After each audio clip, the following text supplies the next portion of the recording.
বিভিন্ন সামাজিক কর্মসূচির পাশাপাশি সব অংশের মানুষকে ধর্মীয় আনন্দ দেওয়ার লক্ষ্যকে সামনে রেখে ত্রিপুরা রাজ্যের তেলিয়ামুড়া মহকুমার ঐতিহ্যবাহী সামাজিক প্রতিষ্ঠান রাজদূত ক্লাবের উদ্যোগে এই বছর দশভূজা দেবীর পুজো অনুষ্ঠিত হতে চলেছে।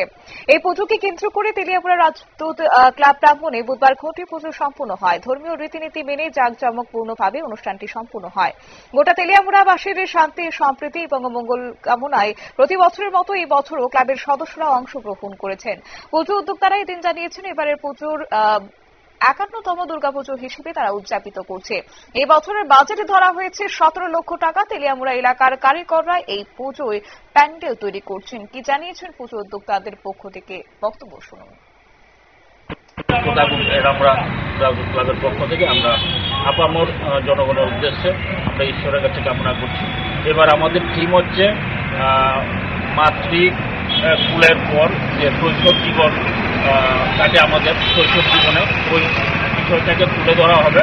মার স্কুল থেকে নেমে আমরা যখন স্কুলের পাঠ্য বই ধরি, স্কুলে যাই, ওই সময়কালের যে শৈশব জীবনের যে বিষয়গুলি, এই বিষয়গুলিকে আমরা তুলে ধরবো এইবারে পুজোর থিমের মাধ্যমে। আমাদের ইয়ং জেনারেশনের ছেলেরা এই কাজ করবে, ডেকোরেশনের কাজ করবে। আমাদের এবারে বাজেট প্রায় ১৭.৫ লক্ষ টাকা।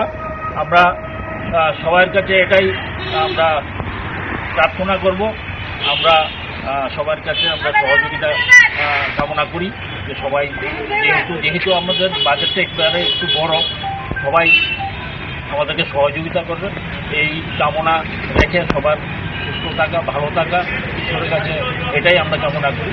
এবারের পুজো নির্বিঘ্নে এবং আপনারা শুনলেন তাদের বক্তব্য। এই বছর পুজো প্যান্ডেল তৈরি হচ্ছে, যেমন তাদের পুজো প্যান্ডেলের মধ্যে শিশুদের শৈশব থেকে কিশোরকালের বিভিন্ন চিত্র ফুটিয়ে তোলা হবে, পাশাপাশি লাইট অ্যান্ড সাউন্ডের মাধ্যমে দৃশ্য তুলে ধরার চেষ্টা করা হবে। পুজোর দিনগুলিতে বিভিন্ন সমাজসেবামূলক কাজকর্ম পরিচালিত হবে বলে এদিন জানিয়েছেন পুজো কমিটি। নিয়ে নিচ্ছে ছোট্ট একটি বিজ্ঞাপন বিরতি, সঙ্গে থাকুন।